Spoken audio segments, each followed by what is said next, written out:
Oui, ben bonjour. Donc cette fois, je voulais faire une petite vidéo concernant l'interprétation personnelle. Je voulais faire cette vidéo parce que l'interprétation personnelle dans la communication interpersonnelle et la communication interne aux entreprises, eh bien, c'est vraiment sujet à malentendu. Donc à stress, donc à conflit. Donc je voulais commencer par un petit jeu tout simple. Vous avez deux cercles, d'accord. J'aimerais savoir, pour vous, quel est le cercle noir le plus grand. Bon, je pense que vous avez trouvé. Bon, alors, à moins d'avoir une faculté optique extraordinaire, celle de Superman, ou de connaître le truc, la plupart des gens auront vu le cercle noir entouré de petits cercles verts beaucoup plus grands que l'autre. Or, la réalité mathématique, parce qu'il y en a bien une quand même, eh bien, montre que les deux cercles noirs ont exactement le même diamètre. Ça veut dire quoi? Ça veut dire soit c'est un effet d'optique, mais ça veut dire en fait qu'on n'a qu'une interprétation de la réalité. Et en communication, c'est encore pire, parce qu'on va interpréter ce que dit la personne et ce que fait la personne. Donc, comment percevons-nous la réalité? Au moyen de filtres en fait. Les premiers filtres vont être les filtres de perception. Ça veut dire qu'en fait, déjà, ces filtres-là vont tronquer la réalité. Ils vont déformer la réalité. Ensuite, cette réalité intégrée va être analysée dans notre cerveau. Et ça, c'est à l'aune de facteurs personnels, qui va encore déformer la réalité. Et enfin, puisque le but c'est quand même de générer un comportement face à une situation, face à quelqu'un qui vient de dire quelque chose ou de faire quelque chose, eh bien, on est aussi tributaire de filtres comportementaux qui vont générer des comportements plus ou moins adaptés. On va détailler ça. Alors, en premier, les filtres de perception. On a trois filtres différents. On a d'abord les filtres neurologiques. Les filtres neurologiques, c'est ceux qui sont liés à nos cinq sens. D'accord? C'est vraiment physiologique. Prenons un exemple. L'autre jour, nous sortions, nous étions un peu pressés avec ma femme, et celle-ci me dit « Xavier, s'il te plaît, va me chercher mon pulvaire dans l'armoire. » Bon, je suis un beau mari, je vais chercher le pulvaire dans l'armoire. J'ouvre l'armoire, je regarde dedans, pas de pulvaire. Moi, je dis « Mais il n'y a pas de pulvaire, chérie. » Alors la voilà un petit peu agacée, du genre « Tu ne peux rien faire toi-même. » Et là, elle me sort un pull gris. Mais je lui dis « Mais chérie, il est gris ton pull. » Elle me fait « Mais non, tu vois bien qu'il est vert. » Alors je regarde, effectivement, il y avait des nuances vertes. Mais si vous voulez, nous n'avons pas la même perception des couleurs. Elle distingue bien plus les nuances que moi, peut-être. Et elle voyait l'ensemble du pull vert. Or, moi, je le voyais gris. Et là, vous pouvez constater qu'en termes de communication, ça peut dégénérer grâce simplement à un souci d'interprétation. Le deuxième filtre de perception, ce sont les filtres personnels, c'est-à-dire c'est ce qu'on filtre à l'aune de nos expériences vécues. Prenons un exemple. Encore une fois, j'aime bien les exemples. Nous nous baladions un dimanche avec des amis et nous passons devant une ferme. Voilà qu'un chien vient trottiner vers nous. Mais il n'avait pas, à mon avis, et j'avais raison puisque ce n'était pas le cas, de mimique agressive. Eh bien, notre ami pousse un petit cri et se met derrière nous en disant « Attention au chien !» Alors, on lui a demandé « Mais qu'est-ce qui se passe ?» Elle a dit « J'ai peur des chiens. » Là, vous voyez, l'interprétation de la réalité est différente. Pourquoi? Parce qu'en fait, on a appris qu'elle avait été mordue enfant. Et que depuis, elle ne vivait pas plus que ça avec des chiens. Donc elle avait retenu, en fait, que le chien était quelque chose d'agressif.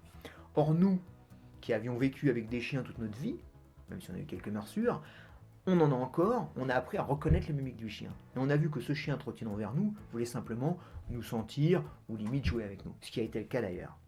Mais imaginez, donc on a une interprétation différente à l'aune de notre expérience vécue. Mais imaginez que je lui dise « Oh, mais arrête de faire ta chochotte, tu vois bien qu'il n'est pas agressif. » Vous voyez que là, ça peut entraîner de l'animosité simplement parce qu'il y a une différence d'interprétation, nos filtres personnels ne sont pas les mêmes.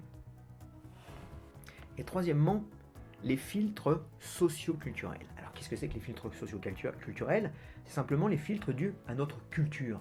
Alors notre culture due à notre nationalité, due à notre régionalité, dû à notre famille, les valeurs que notre famille nous a transmises, ou encore même notre milieu social ou culturel. C'est-à-dire qu'en fait, on va percevoir les choses selon ces filtres-là. Je prends un exemple. Je donnais une formation un jour, et il y avait une dame africaine noire qui venait d'arriver, qui n'était pas là depuis très longtemps en France. Et elle avait du mal à voir, à comprendre cette notion d'interprétation. Donc je lui explique, je lui dis, écoute, est-ce que tu as des enfants? Elle m'a dit, oui, j'ai des enfants. Je connais les mœurs africaines parce que j'ai vécu en Afrique. Et je lui dis, écoute, si ton fils, je lui passe la main sur la tête comme ça, qu'est-ce que tu dis, qu'est-ce que tu fais? Et elle me fait en rigolant, Xavier, je te tape. Pourquoi elle me tape?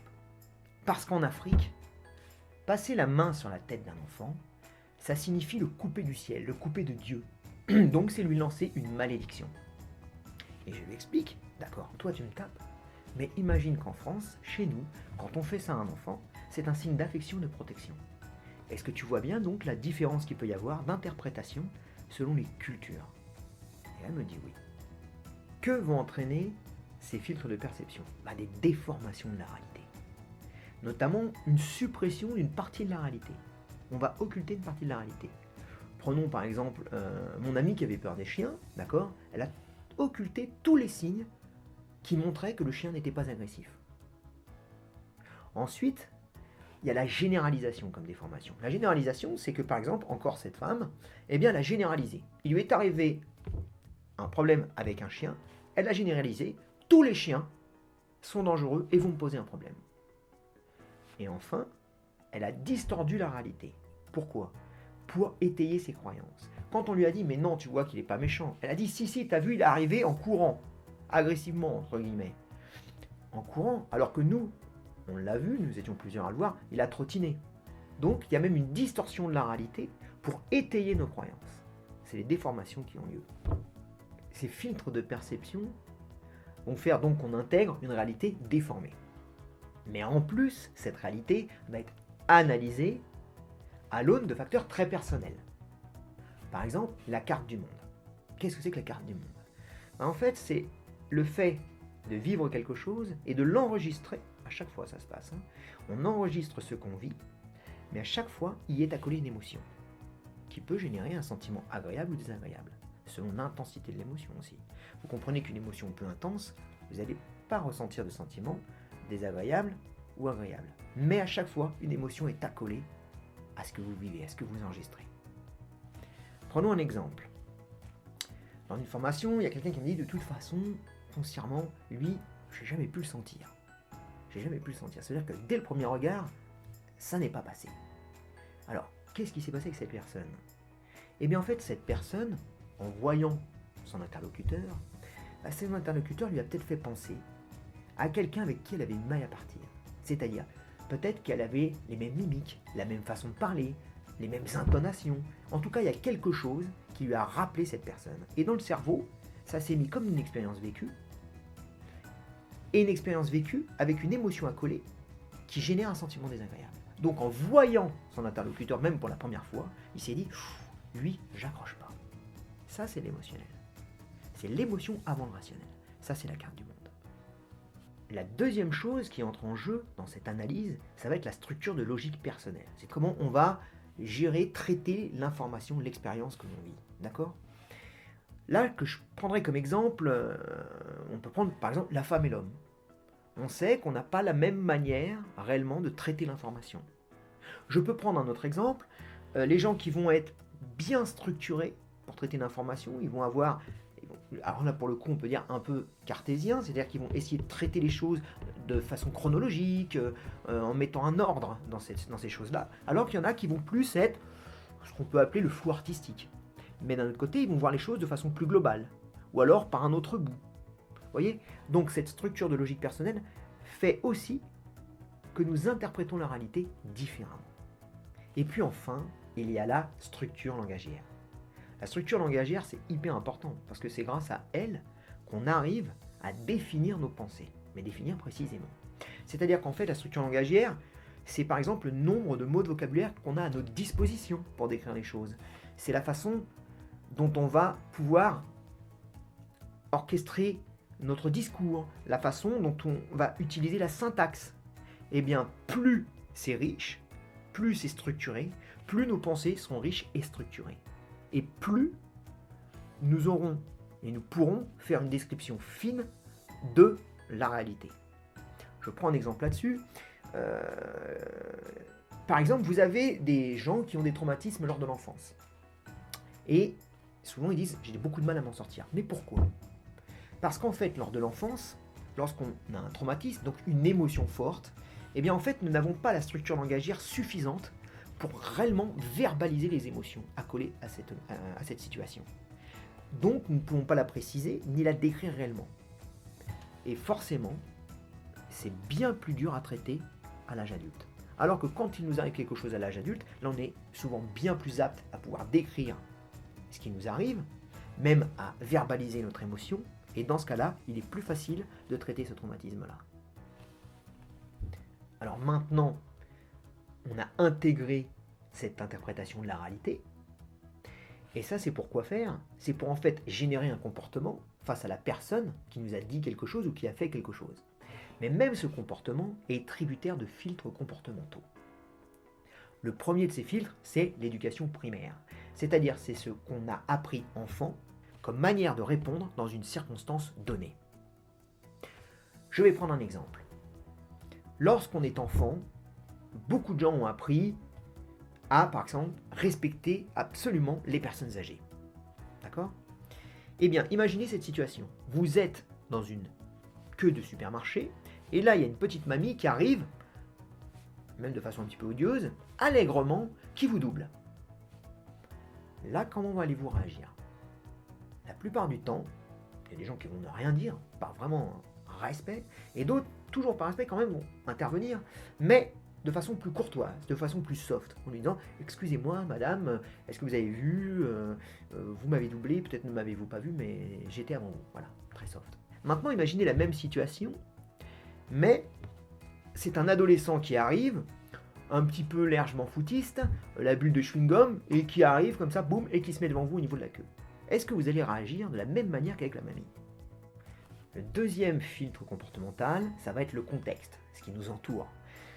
Imaginons que vous soyez dans un dîner mondain, d'accord ? Tout le monde en smoking, petite bulle de champagne, etc., petite musique de piano douce derrière, et que quelqu'un que vous n'aimez pas, mais qui ne vous aime pas non plus, vienne à discuter avec vous.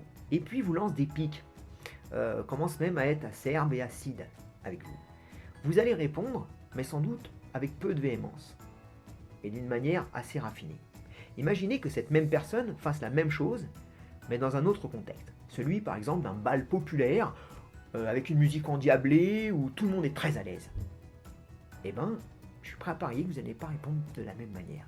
Vous allez sans doute être plus véhément, voire certains vont aller jusqu'à le prendre au col. Ça, c'est l'histoire du contexte.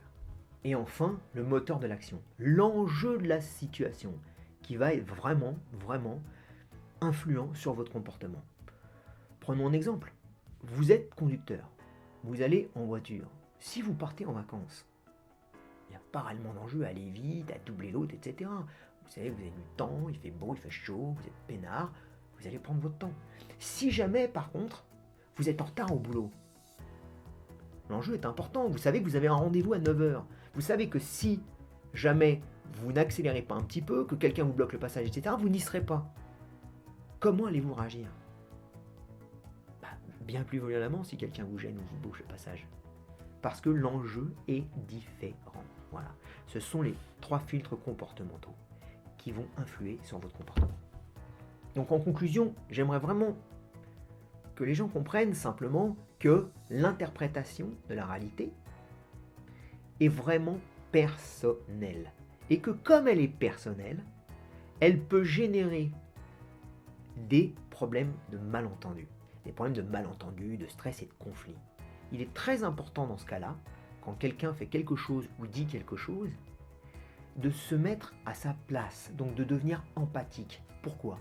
Parce que comme ça, on essaye de se mettre à sa place. Alors on lui demande même des précisions sur ce qu'il fait, sur ce qu'il a dit, pour bien comprendre ce qu'il a dit et ce qu'il fait, pour essayer d'avoir une réalité de sa pensée le plus objective possible. pour éviter justement tout ce qui est malentendu. Donc ça passe d'abord par l'empathie. Et cette empathie, cette manière de pouvoir se mettre à la place de l'autre, etc., on le travaille en formation, on le travaille en coaching. Et ça marche très très bien. Voilà. Donc j'ai fait ma petite vidéo sur l'interprétation personnelle. J'espère qu'elle vous a plu. Et dans ce cas-là, peut-être une prochaine fois.